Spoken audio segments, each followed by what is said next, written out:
Sebelum ceritanya dimulai, apabila pembawaan Mimin kurang cepat atau lambat, bisa menambahkan ceritanya.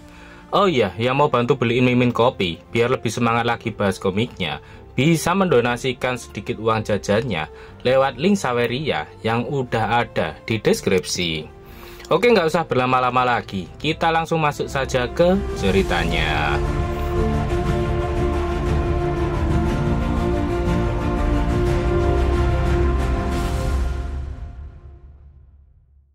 Sedikit mengulang dari part kemarin, Ye King bertanya apa yang telah naga betina itu lakukan padanya. Namun saat Ye King membuka matanya, dia tidak menyangka bahwa penglihatannya kembali lagi. Tapi Ye King sudah berpindah di tempat yang dia tidak kenal. Tempat itu adalah Obsidian Hall, ranah kutukan yang terwujud. Namun sebelum itu, Ye King melihat ke arah tangannya. Dia tak menyangka bahwa penglihatannya memang kembali, bahkan tangannya pun juga. Tiba-tiba dari arah depan terlihat cahaya merah kehitaman yang terpancar dan mengeluarkan aura yang sangat kuat dari sana. Ye King gemetar. Dia terkejut melihat apa yang ada di hadapannya saat ini. Pesan sistem pun muncul. Ye King versi iblis. Kemudian, Ye King versi iblis pun mengatakan jika manusia rendahan tidak akan pernah bisa mengalahkan iblis yang kuat. Namun, menurut Ye King, cara untuk mematahkan kutukannya adalah melawan dirinya sendiri. Ye King versi iblis mendekat ke arah Ye King sembari membawa pedang besarnya. Sistem memberitahukan jika semua atribut telah meningkat 30%. Ye King versi iblis mengatakan kalau dia memiliki semua atribut dan keterampilan milik Ye King. Di wilayah kutukan, bentuk fisiknya bahkan lebih kuat daripada tubuh aslinya. Ye King tak menyangka, ternyata tubuhnya versi iblis memiliki bentuk yang sangat luar biasa.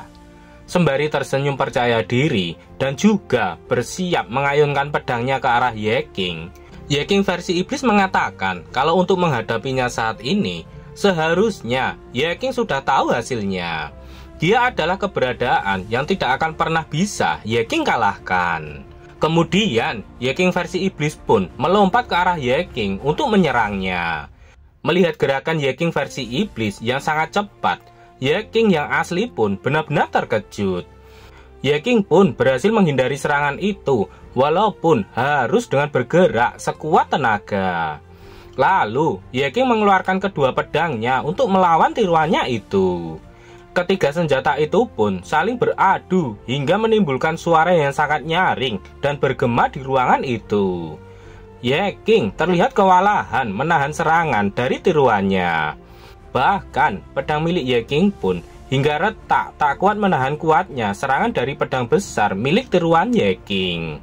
Bahkan saking kuatnya, Ye King pun sampai terdorong ke belakang. Sedangkan tiruannya sama sekali tidak bergerak dari tempatnya berdiri. Ye King saat ini kesal karena tiruannya berada selangkah di depannya dalam setiap gerakan. Bahkan dia sama sekali tidak mendapatkan kesempatan sama sekali. Kemudian, tiruan Ye King membuka mulutnya lebar-lebar dan menyerap jiwa Ye King. Ye King terkejut tak percaya melihat jiwanya perlahan diserap oleh tiruannya. Sembari menikmati jiwa Ye King yang telah dia makan, tiruannya mengatakan jika sedikit demi sedikit dia akan terus makan jiwa Ye King. Tiruan Ye King mengatakan jika serangannya dapat menguras atribut milik Ye King. Setiap serangan pedangnya akan menghancurkan jiwa Ye King. Jadi dalam pertempuran ini, tiruan Ye King bisa menjadi Ye King yang asli sedikit demi sedikit. Kemudian, tiruan Ye King kembali melesat ke arah Ye King untuk mendapatkan jiwa Ye King sedikit demi sedikit. Dan dia akan melakukannya hingga jiwa Ye King benar-benar habis. Namun, Ye King tak takut. Dia juga melesat ke arah tiruannya itu. Lagi-lagi, benturan kedua pedang itu menyebabkan gelombang kejut di sekitar mereka yang menerbangkan debu-debu di sana. Kali ini, Ye King tak mau menyia-nyiakan kesempatan. Dia melakukan serangan balik dengan pedang yang satunya dan mengarahkannya ke arah kepala tiruannya. Namun hanya dengan meniupnya saja, pedang Ye-King langsung hancur seketika. Ye-King tak menyangka ternyata tiruannya sangatlah kuat. Namun Ye-King juga sangat sigap. Ketika tiruannya juga melakukan serangan balik, Ye-King langsung mengeluarkan perisainya dan menangkis pedang itu. Walaupun perisainya retak, namun itu berhasil mengurangi damage yang dia dapatkan. Tak mau berlama-lama, Ye-King langsung kembali melakukan serangan ke arah tiruannya itu. Tapi gerakan tiruannya sangat cepat sehingga dia bisa melompat ke atas untuk menghindari serangan dari Ye-King. Tiruan Ye-King tak menyangka ternyata keinginan Ye-King untuk bertahan hidup sangatlah kuat. Sebenarnya itu sangatlah cukup untuk mengguncang skala kemenangan. Tiruan Ye-King pun berhasil mendaratkan tendangannya ke wajah Ye-King. Dia mengatakan jika Ye-King sangatlah menarik. Akibat terkena tendangan dari tiruannya, Ye-King pun terlempar dan terjatuh di lantai.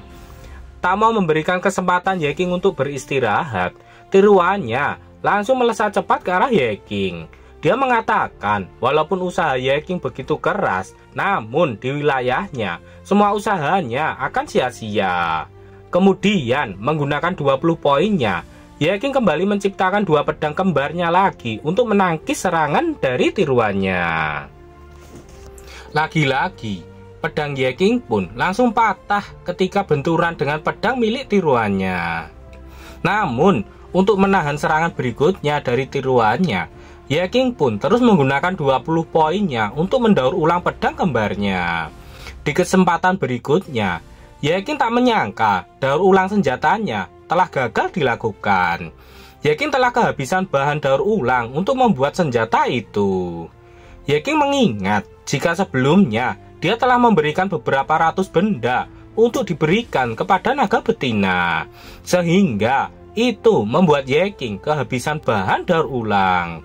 Ye-King sangat kesal. Dia mengira kalau kemungkinan naga betina itu melakukannya dengan sengaja. Karena tak memiliki senjata lagi untuk menahan serangan dari tiruannya, Ye-King pun terkena tebasan pada bahu kanannya. Akibat terkena serangan dari tiruannya, lagi-lagi atributnya berkurang dan diserap oleh tiruannya. Tiruan Ye-King mengatakan jika dalam menghadapi aturan, semua perlawanan Ye-King sama sekali tidak berguna. Dia menanyakan apakah menghadapinya yang semakin kuat, Ye-King mulai tidak berdaya untuk melawannya. Tiruan Ye-King menyuruh Ye-King untuk berlutut di hadapannya sekarang dan menyembahnya, serta menyerahkan hidup Ye-King kepadanya. Setelah dia mengambil tubuh Ye-King, dia akan masih bisa menyimpan sedikit ingatan tentangnya. Jika tidak, maka tiruan Ye-King akan menghapus semua ingatan Ye-King dan mengambil tempatnya, lalu keluar dari abyss untuk menghancurkan seluruh keluarganya. Tak hanya itu saja, tiruannya juga akan menyakiti seluruh teman-temannya, menyiksa semua orang yang paling dia sayangi. Saat melakukan itu semua, tiruan Ye-King tidak akan bisa merasakan sakit apapun karena dia bukanlah Ye-King. Kemudian, tiruan Ye-King memegang kepala Ye-King dan mengangkatnya ke atas. Dia kali ini akan menyerap seluruh jiwa Ye-King dan mengambil alih tubuhnya. Tiruan Ye-King melihat ingatan dari Ye-King. Dia melihat saat Ye-King bertemu dengan Liu Xingran. Tak hanya Liu Xingran saja, tiruan Ye-King juga melihat Yao Tong dan adik dari Ye-King.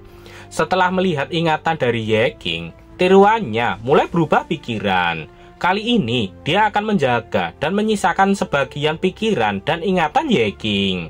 Misalnya, dia akan meninggalkan salah satu matanya agar kesadarannya bisa menyaksikan segala sesuatu yang akan terjadi nanti pada orang-orang yang dia sayangi. Proses yang dialami oleh Ye-King terlihat sangat menyakitkan hingga membuatnya mengerang kesakitan. Tiruan Ye-King mengatakan jika awalnya dia hanya berusaha mencabut kutukan itu, tapi malah sebaliknya, dia justru mempercepat prosesnya. Tiruan Ye-King melihat Ye-King yang saat ini sangatlah menyedihkan. Dia meminta Ye-King agar menyerahkan segalanya padanya. termasuk semua yang Ye-King hargai. Tiruan Ye-King tertawa jahat. Dia akan mengambil semuanya serta menggantikan keberadaan Ye-King sepenuhnya. Apakah tiruan Ye-King akan berhasil mengambil alih tubuh Ye-King?